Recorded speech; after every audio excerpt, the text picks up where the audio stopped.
I'm Cassidy Davis. And I'm Nikki Abbin, and this is UPTV News.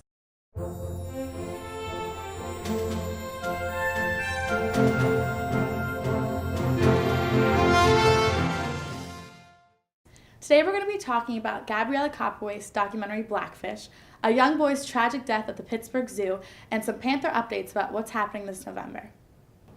Gabriella Copperwaith's documentary Blackfish premiered at this year's Sundance Film Festival. This film has been stirring up debate all across the country. Blackfish tells the story of SeaWorld's killer whale Tilcum, who killed 3 people, one of which is orca trainer Don Bruchot.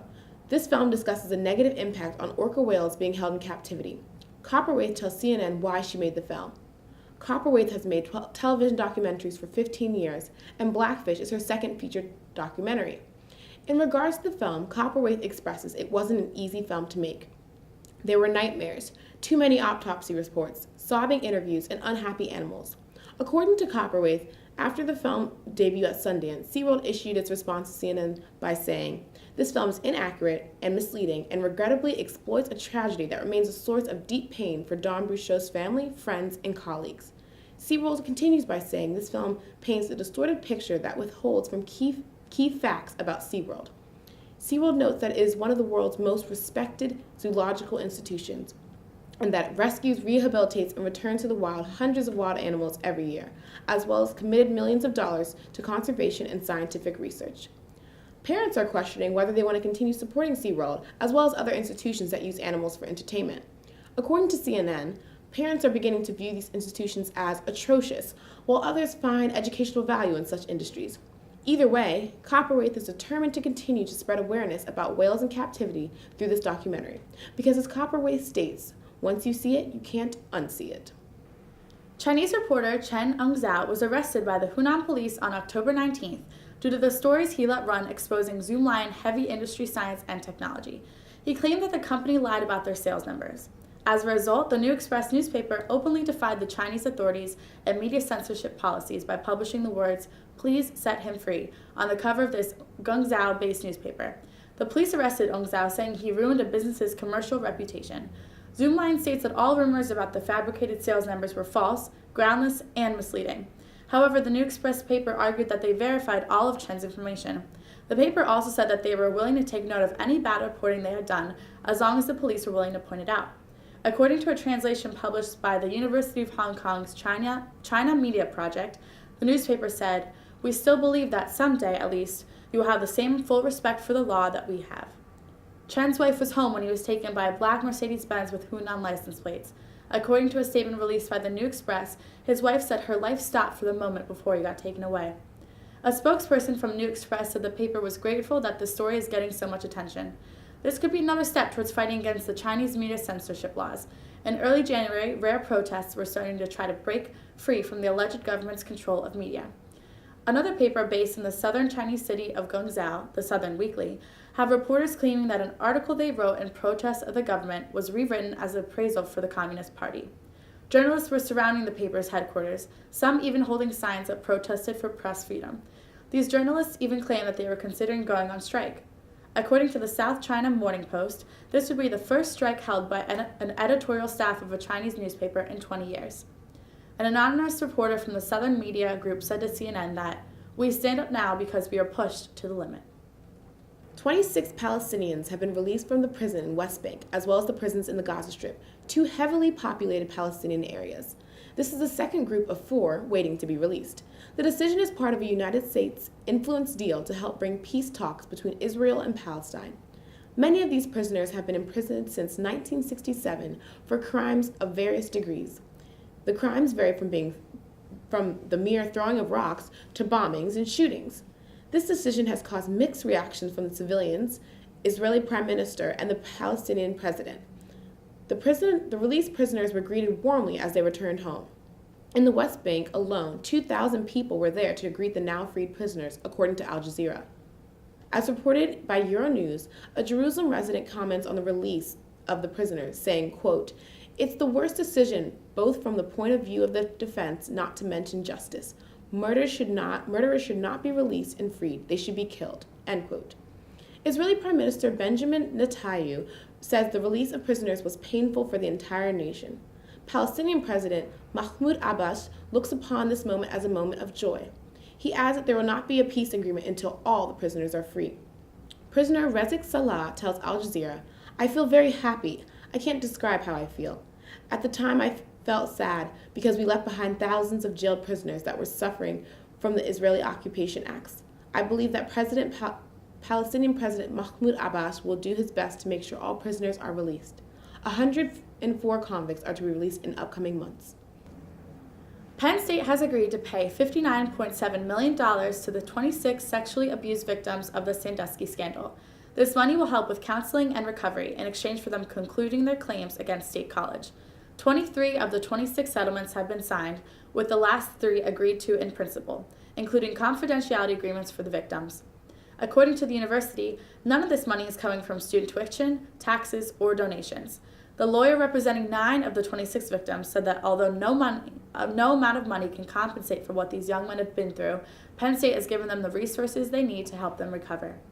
For those of you who are unfamiliar with the story, this scandal occurred in 2011 when Sandusky, Penn State's defensive line coach, was charged for sexually abusing young boys. As a result, State College's head coach Joe Paterno was fired in early 2012 on the claim that he was not reporting such acts. Other Penn State officials were held on trial for covering up the criminal actions of Sandusky, including former president Graham Spanier, former athletic director Tim Curley, and former university vice president Gary Schultz. They faced charges such as perjury, conspiracy, and failure to report suspected child abuse, and are still awaiting trial. Michael McQuarrie, a former football assistant coach, was the one who came forward and testified. He said that in 2001 he saw Sandusky and a young boy in the showers of the university locker room, and it involved a sexual act. McQuarrie claimed that he reported what he saw to Paterno the next day, and soon after reported it to Schultz and Curley as well. Although Schultz and Curley denied that McQuarrie provided any information saying Sandusky was involved in a sexual act. In June of 2012, Sandusky was convicted of 45 criminal counts out of the 48 that were charged against him in relation to the abuse he had conducted over a 15-year time period. Sandusky is serving a 30 to 60-year state prison sentence, and he continues to pursue appeals. This year, Julianne Hough has sparked controversy over her Halloween costume as the character Crazy Eyes, played by actress Uzo Aduba from the Netflix original series Orange is the New Black. The controversy stemmed from Hough's decision to use brown-colored makeup to portray herself as an African-American person. This practice is known as blackfacing. Blackfacing originated in the 19th century American theater, when non-black actors would use theatrical makeup to mock the African-American person. The blackface was popular in the minstrel show entertainment of that time. The civil rights movement ended the blackface in minstrel shows. Julianne Hough later apologizes for her costume that she said never intended to be disrespectful or demeaning to anyone. She adds, "I realize that the costume hurt and offended people, and I truly apologize." This costume, as well as others, have played upon very sensitive topics. Other infamous Halloween costumes this year were of recently deceased Trayvon Martin. Pictures of this can be seen all across social media sites. One Facebook post of the 2 adult males dressed as Trayvon Martin and Zimmerman went viral. One male is wearing a t-shirt reading "Neighborhood Watch" while pointing his hand in the shape of a gun at his friend dressed as Trayvon Martin in a bloody sweatshirt. The public reaction to this picture was quite strong. One tweet said, "Wow, this is incredibly sickening. People are ridiculous, disgusting individuals down to the core."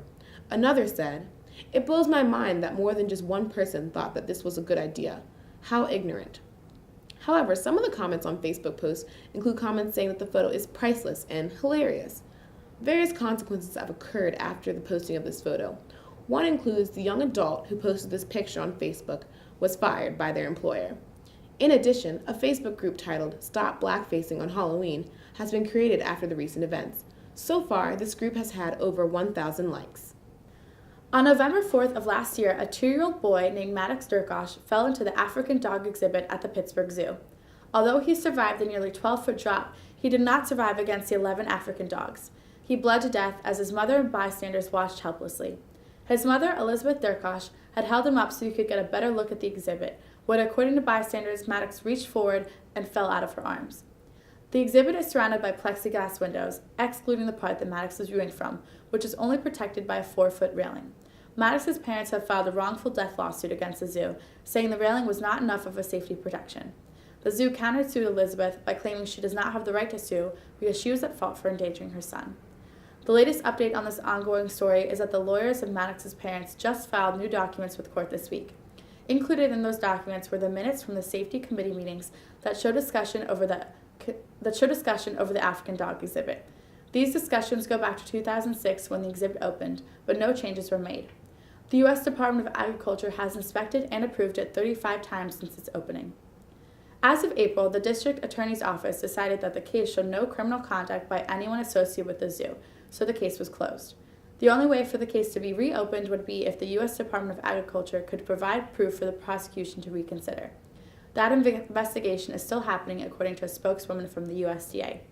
In the meantime, the dogs have been relocated, and the exhibit now has cheetahs. This will be remembered as the first death at the Pittsburgh Zoo since its opening 116 years ago. On Halloween night, 5 Montier High School football players were suspended for underage drinking. The football players and friends were having a party that included hundreds of people. According to KDKA, many of the teenagers were intoxicated, and 55 of them are facing underage drinking charges. The parents of the home are now facing criminal charges for corruption of minors and endangering the welfare of children. The players that were at the party are now suspended as the team heads off to playoffs. The 40-foot-tall, 3-story-wide yellow duck that had taken Pittsburgh by storm has officially been taken down. The duck first made its appearance in the United States on September 27th as it floated into the Allegheny River of Pittsburgh, Pennsylvania. The arrival was a part of the Festival of Firsts that took place with the Pittsburgh Cultural Trust. According to the park and nearby hotels, 1 million people from all over the country and Canada have come to see this bird in action, exceeding the Cultural Trust's expectations by far. Florentine Hoffman is the artist of this massive creation. He is known to create very large displays of art and place them all over the world. The rubber duck has been seen in Amsterdam, Lommel, Belgium, Osaka, Sydney, Harbour, Sao Paulo, and Hong Kong. Its goal is to connect the viewers with their childhood and leave an impression on those who visit the city. The duck was loved by the public, and local business owners and hotel managers are enjoying its presence as well. Many have stated that their income has gone significantly upward since the duck's arrival. Although citizens created petitions to protest the duck's exit, this oversized rubber ducky of the Three Rivers has been cleaned, dried, and put into storage in the Southside warehouse. Though Pittsburghers are not sure when they will see the duck again, it is still contractually obliged to Pittsburgh until January. And now for some Panther updates. There will be a Pitt football game on November 16th versus North Carolina. Make sure to get your tickets. Light Up Night, a holiday celebration downtown, will be held on November 22nd, and it will be the 53rd annual celebration. Join the Pitt Program Council on November 17th at 11 a.m. as they head to the Crate Cooking School to learn the basics of making sushi. The Melting Pot is having a meditation course on November 14th in the O'Hara Student Ballroom from 8 to 9 p.m. If you're looking to take a relaxing break before finals, this is a great place to go. On Saturday, November 16th, the Three Rivers Film Festival is showing 3 films at the Harris Theater. Jamel Shabazz, Street Photographer, at 4 p.m., Nothing But a Man at 6:30 p.m., and Mortal Remains at 9 p.m. For more information about tickets, visit the Three Rivers Film Festival website at 3rff.com.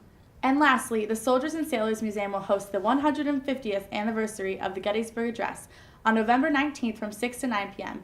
It's free, and it includes performances from the USCT Drum Corps and a new exhibit of the Gettysburg Hero.